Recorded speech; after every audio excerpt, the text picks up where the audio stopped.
Get this and get it straight. Crime is a sucker's road. And those who travel it wind up in the gut of the prison of the grave. There's no other end. But they never learn. From the pen of Raymond Chandler, outstanding author of crime fiction, comes his most famous character in The Adventures of Philip Marlowe.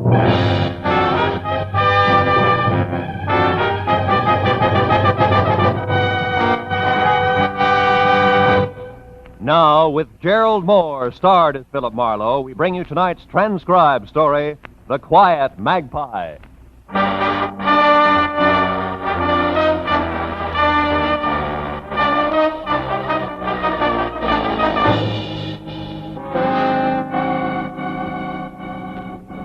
That's a lie! A deliberate, dirty lie! Counsel, will you restrain the defendant, Mr. Calloway, from making another such outburst? Proceed, Mr. Deaty. Thank you, Your Honor. As I was saying, ladies and gentlemen, in further proof that Vincent Calloway murdered his father, Homer Calloway, in cold blood, the state has established that a violent hatred existed between them. A hatred that crystallized through the years as Vincent Calloway grew from a pampered, coddled, only child into an indolent wastrel of a man, content to lavish on himself the profits from the Calloway Oil Company, his father's business, without once lifting so much as a finger in the firm's behalf. That's not true! I worked in the... Counsel for the defense will advise his client that the court will not countenance another interruption of this sort. Thank you, Your Honor. A hatred, ladies and gentlemen, that reached explosive proportions when Vincent Calloway recently took as his bride an ex-showgirl. A woman with a long and tarnished history of flagrant fortune hunting. A woman whom he flaunted in the face of his father's expressed wishes and deep desires to the contrary. Further, the state has proved that just 2 days prior to his murder, Homer Calloway had decided definitely to change his will. Why? Why, other than to eliminate his son from its benefits? The court requests that the prosecution confine itself to the facts. Continue, Mr. Deaty. Very well, Your Honor. The facts are eloquent enough. Homer Calloway was murdered before his desired changes in his will could be executed. Next, we learned that on the night of the murder, a desperate effort was made by the killer to cloud the real circumstances of the crime by setting the scene to look as though Homer Calloway had surprised a common thief, robbing his private office. This clumsy attempt was at once proved by police officers to be completely faked. The motive was robbery, all right, but on a grand scale.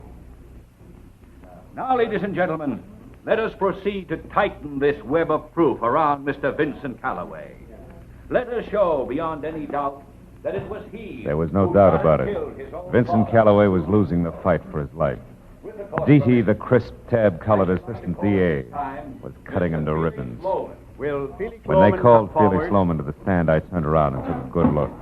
Because it was Felix Lohman who had telephoned me earlier and hired me to come to the trial and be on hand when he testified. He was a tired little man with a jaded cherub face who got up and walked unsteadily down the aisle to the bailiff's table. He acted like a man on the verge of collapse. Are you all right, Mr. Lohman? Yes. Yes, I believe so. Raise your right hand. Do you solemnly swear the testimony you're about to give to be the truth, the whole truth, and nothing but the truth, so help you God? I do. State your name. Felix Lohman. Take the stand.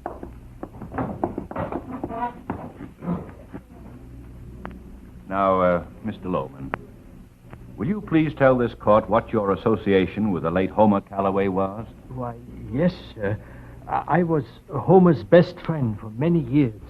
I was his personal advisor and confidant until I... Mr. Lohman, the man's ill. Get a doctor. No, that won't be necessary, sir. It's nothing. Really, I have a friend here. Mr. Marlowe. Philip Marlowe. He'll help me. Is there Mr. Marlowe here?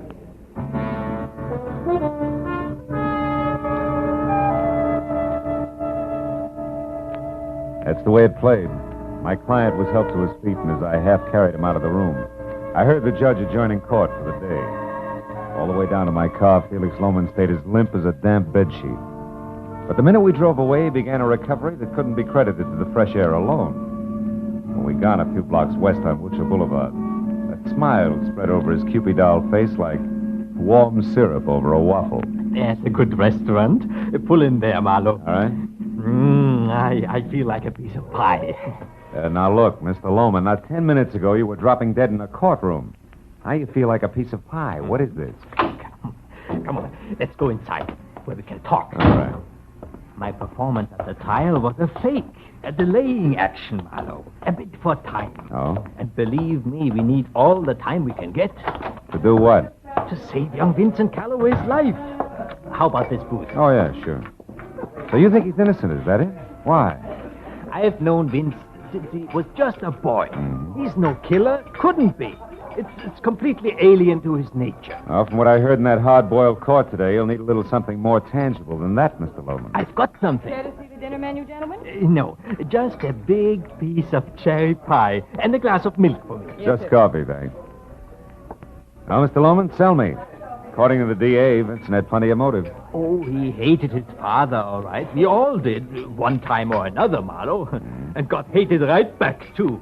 Homer was that kind. Dry, hard, lonely, lived on work and nothing else. But the rest of that motive stuff... You mean about the will? Exactly. Vince expected several years ago to be cut out of his father's will. He was resigned to it. So that's out as a motive for Vince. Well, aren't you forgetting that was before Vince married a very expensive little plaything? Yeah. Maybe she changed his economic philosophy. Now you're getting warm, Marlowe. But you're still a little off. How do you mean? The girl's name is Joyce. Yeah. I'm sure she couldn't change Vince that much, not drive him to murder. But I'm also sure that Joyce herself would try anything. Well, that's where you come in, Marlowe. Something's fishy, my boy. Extremely fishy. Here you Yeah, go, well- gentlemen.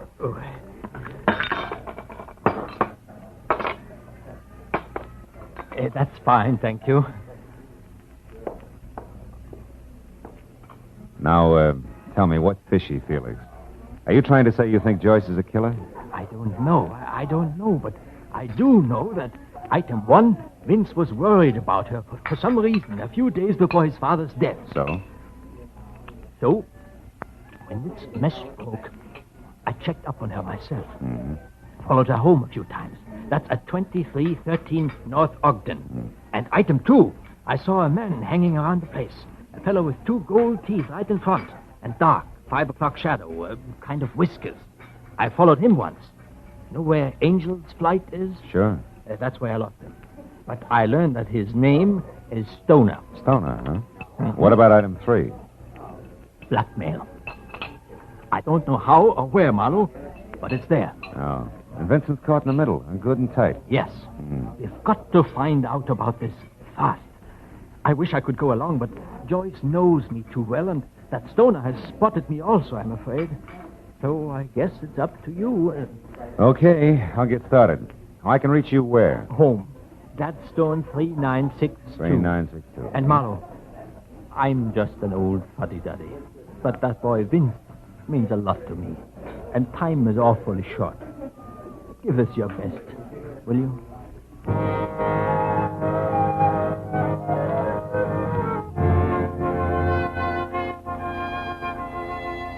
I left little Felix Lohman ordering a big piece of cherry pie and went outside. It was almost dark. I decided to try Joyce Calloway on the North Ogden Drive sector first. I finally located number 2313, which was neatly hidden in a series of obtuse redwood angles surrounding the rose-tinted glass front door to an extravagant duplex. I was about to push the buzzer when a door closed at the side of the house. So instead, I stepped back into a dense clump of handy landscaping and waited. It was a man, and enough light filtered along the walk from the street lamp to show his heavy dark beard even after a fresh shave. The light also glittered off a pair of gold teeth front and center that he whistled through as he passed. Whatever had happened inside obviously hadn't worried Mr. Stoner much. But it began to worry me. I decided to take my chances on picking him up later. After he'd gone, I went up to the door again, and the girl who walked through the entrance hall and taught me looked as soft and as glossy as a well-brushed kitten. Maybe it was her yellow shoulder-length hair or the flowing folds of the black velvet hostess gown. In either case, it was even better with the rose-colored glass door out of the way and the unmistakable scent of taboo in its place. Yes? What do you want? You're Joyce Calloway? That's right. I'm Marlowe, Mrs. Calloway, Phil Marlowe. I'd like to come in and talk to you a minute about your husband. Vince? What about him? Well, it'll keep long enough for us to go inside, huh? Well, all right. Come on in.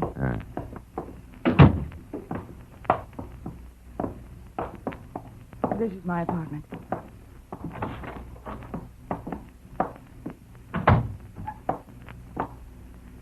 Now, what is it? Well, first, I'd like to congratulate you.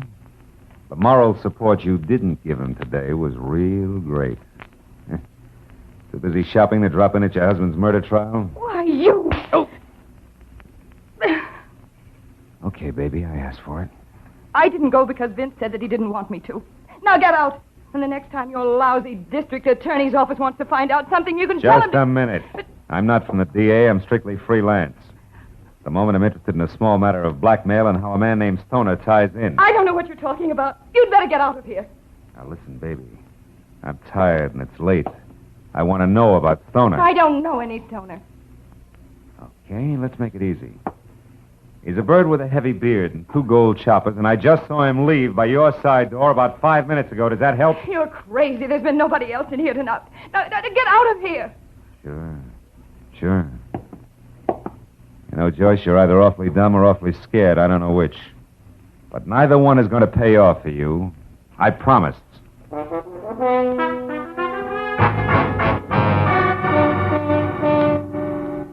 Starting at Angel's Flight and working west, it took 3 solid hours of scraping through the scum on Bunker Hill before I got a lead on a guy named Stoner.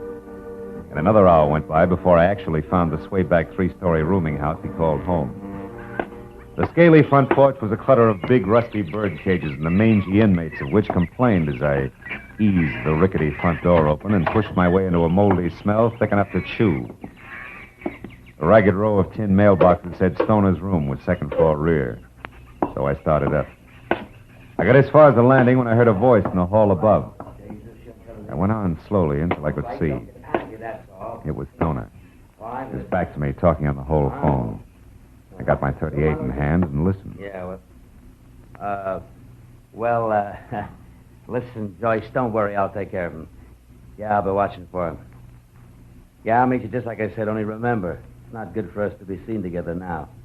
So be careful. Yeah. Okay. Goodbye, Joyce. You didn't start watching fast enough, Stoner. Who are you? I'm Marlowe. The guy little cutie pie just tipped you off about. Don't move those hands, Stoner. I just left to collect that mouthful of old gold you're wearing. You're no cop. What are you going to do with me? What's your angle? I'm going to spill the truth out of you, Goldie. To keep an innocent guy from taking the rap for a murder you and his own charming wife cooked up. What makes you think I'm connected with that? Maybe I've got eyes in the back of my head. That's so? You ain't got eyes in the back of your head. Because if you did, you'd duck. Oh! See what I mean, Marlowe? Thanks, pal. Let's get out.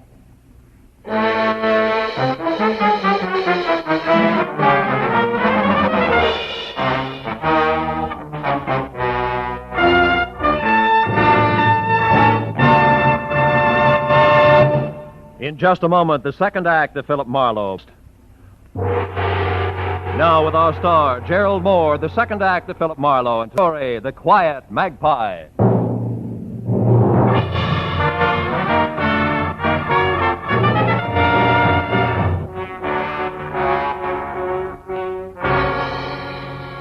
The feeling of being hit from behind becomes more or less routine.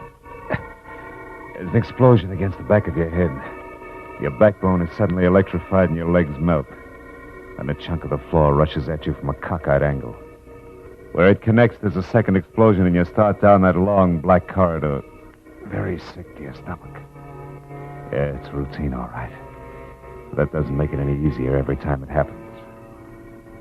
I rolled over onto my back in that musty hallway at Stoner's rooming house and forced my eyes open. As I did, I felt a stinging pain like a pinprick in the center of my spine. Then as things started back into focus, I saw a beer bottle gripped in a fat, freckled hand that belonged to a fat, freckled face that peered into mine. It started a conversation just before I could get the pinprick in my back. Well, look what the cat has dragged in. And who are you, chum? The Jewel T-Man. You need... Oh, my back. What's the matter, chum? The little gold ornament. Well, you must have rolled onto it, chum. Yeah. Whoever slugged me must have dropped it. Huh. What is it? It looks like a bird or something. Yeah. A magpie. In flight. Looks like it broke off or something. Probably a pin from some babe's handbag or bracelet or... Or it's yours, maybe, huh? Well, if it was alive, it might be. Birds are my speciality, or ain't you noticed? Oh? You the landlord here? That's right. So now back to you. Who are you, chum? And how come you're folded up in my hallway? Well, it's a long story, and I won't keep you from your birds with it. Hey, wait a minute. Now, don't let the Audubon pitch throw you, chum. I've got a couple of hobbies.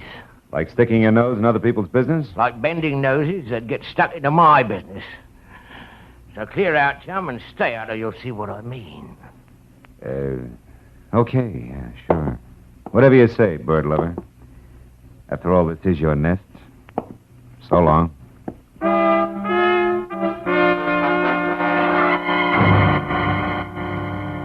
I figured it would play smoother if I left my tail between my legs and waited for him to return to his birds and beer. So outside, I let 10 precious minutes go by before I made my move. Then it was around to the back up a lopsided, rusted fire escape and in through an open window to Stoner's room. There I hoped something would tell me where he was going to meet Joyce Calloway. But after wasting another 10 minutes, it turned up nothing more than the two words Gate L scribbled on the back of an old envelope, which could have meant airport, train station, or bus depot if they meant anything. I went for the hall phone I'd overheard Stoner use and put through a call to my client, Felix Lohman, to bring him up to date. Marlowe, this is splendid. Why, from what you say, Vincent Calloway is practically a free man. Now, so I understand. Stoner and Joyce Calloway, who are going to blackmail Vincent, kill Vincent's father so that Vincent would inherit a fortune and thus be a more profitable target for blackmail. Is that it? Yeah, more or less, with, of course, everything backfiring when Vincent was arrested for the murder. But look, Mr. Lohman, we'll add and subtract later, huh? Right now, we got to catch up to him. Yes, but where? You said Stoner got away. Yeah, that he was heading for a meeting with Joyce Calloway. See, I got one thing to go on. I found the words Gate L scribbled on an envelope. Do you have any idea if it would mean a train depot or a bus? Gate L? Yeah. Marlowe, is that what you said, Gate L? Yeah. Does it mean anything to you? Of course, Gate L, Marlowe. This is at the oil refinery, the side entrance on Lafayette Street. Holy smoke. Say, Lohman, what's the address of that place? It's East L.A., isn't it? Yes, 1100 South Cooper between Kendall and Lafayette Streets. Covers the square block. Uh-huh. Now, look, Lohman, do you have a gun there in your place, I mean? A gun? Yeah. Why, yes, I do, Marlowe. Well, good. Get it and go over to the refinery right away. I may need someone who knows the inside, the names and numbers of all doors, windows, and pipes. You got that? Yes, but why not the police? Because they come with bells on. We can't take a chance. All right, just as you say. I'll be waiting for you. Good. I'm closer than you are there at Angel Flight. Goodbye, Marlowe, and a million thanks for what you've done already. Why, without you... Yeah, we'll talk about it later, Mr. Lohman. Goodbye. And for me, hello. Oh, fine. Now, don't move an inch, chum. You'll get this beer served, bottle and all. Now, Nosy, what made you come back? Buried treasure. You see, it's up here, I know. One of your little birds Now, told me. shut up. Remember, smart bloke, you're an housebreaker. And anything I do to you is okay with the law. Now, what's with you and Stoner? Why, do you keep a diary? Now, a neat bank balance. And all of it comes from cutting in on the right thing at the right time. So once more, chum, what's with you and Stoner? Well, you see, we went to the same prep school, and I promised the headmaster I'd always keep an eye on... Okay, Snooper, you asked for it. The light got it. I figured right, bird boy. Bum aim goes with a bum temper. It's only just beginning, sweetheart. It's black in here like a pit. When I get my hands on you, you're going to be sorry. You hear that? Well, Talk up. Talk up. Come on, Yellow Belly. Let's hear from you. Come on. Okay. So it's hide and seek, huh? No. Hey, Game, boy, and you're it. Now listen to the birdies sing, chum.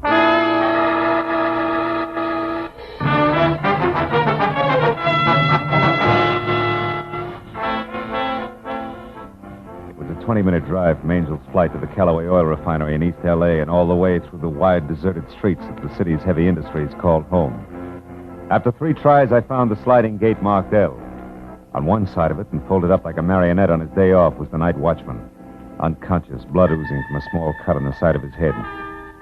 And inside, thousands of square feet of pavement dotted with a dozen different kinds of massive black metal oil tanks that were ringed with fat pipes and skinny ladders. And in the pale glow of a half moon looked like the kind of distorted stuff bad dreams are made of. I slipped my .38 out of its shoulder holster, moved into the narrow shadow of a long, low building, and slid a careful step at a time toward a center structure. It was shaped like a giant fishbowl on stilts. And then I heard it. It had come from someplace just under the fishbowl. And as I ran toward it, I was ready for what would be left of Felix Lohman. And I started to curse myself for ever letting him come on ahead on his own. But when I was close enough to where I could see, I quit calling myself names. Felix Lohman was there all right, but very much alive. Alive and holding on tight to a smoking revolver that was still pointing down at the crumpled form of Stoner at his feet. Stoner, who was very dead. Marlowe! She's up there. She has a gun, Marlowe. Look, up on that platform behind those pipes. Hold it, Lohman. Get down. But, Marlowe, you must... Get down. She's got cover up there. We haven't. I don't care. You rotten, scheming woman. You are going to pay for all this. You're going to die even as you killed Vincent's father. No, Felix, I didn't. Yes, Mrs. Calloway. There's no other way out for you. It's too late for you and your lies. It's your end, Joyce Calloway, an end you deserve. Lohman, you fool. She'll get you. Lohman. You louse. My shoulder. It'll be your life, Lohman, if you don't drop that gun. Well, dear client, what's your answer? Do you drop it or do I shoot again? No. I'll drop it. I'll do as you say. Okay, Joyce, come on down. Get a good look at your husband's benefactor, who incidentally murdered Homer Calloway, murdered his accomplice Stoner here, and tried to murder you. My shoulder. You know, for a smart guy, you're pretty stupid, Lohman. You should take better care of your cufflinks. That gold Magpie shines in the moonlight, especially when you extend your arm to shoot people. Marlowe. Here, Lohman's the mate, the one that broke off in the hallway at Stoner's place. That much of you can still be patched up.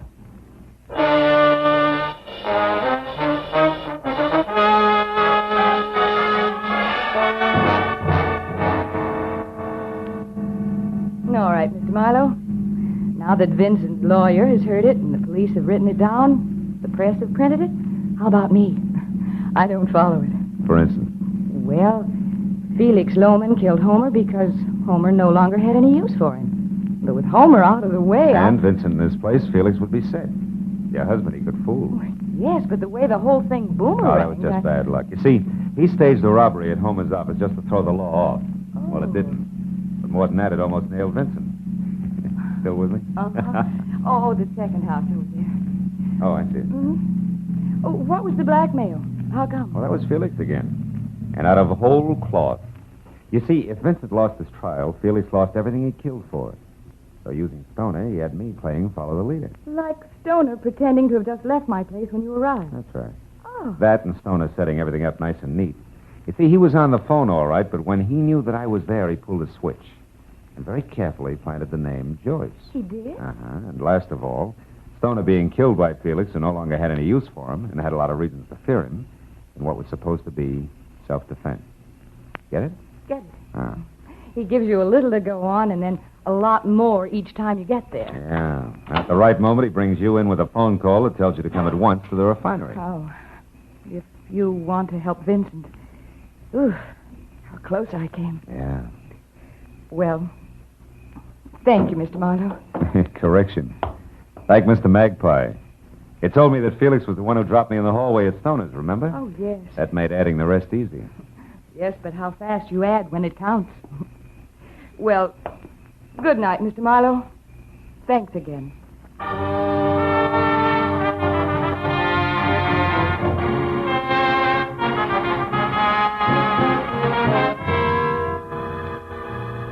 By the time I pulled up in front of my apartment on Franklin, the black in the sky had started to melt into a slate gray. And my eyes ached for the long sleep that they had coming. Well, I sat there for a minute. I lit a cigarette and I thought about birds. Did you ever stop to think how some people remind you of birds? For instance, the landlord. If ever I saw a vulture in pants, he was it. And my client, Loman, a hawk with horn rims. And Joyce. A pouter pigeon. And then there's Marlowe. I wonder what kind of a bird I am. A dead pigeon.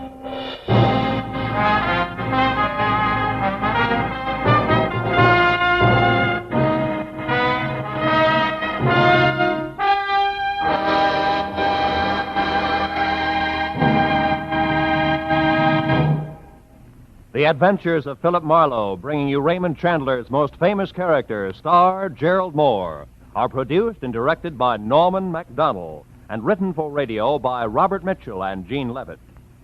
Featured in the transcribed cast were Harold Deerenforth, Lynn Allen, Wilms Herbert, Charles Lung, Bill Johnstone, and Ralph Moody. The special music is composed and conducted by Richard Arant. Be sure and be with us again next week.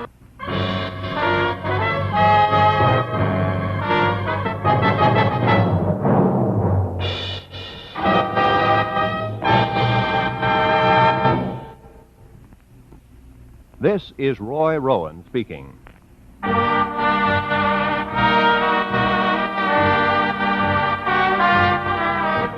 This is CBS, the Columbia Broadcasting System.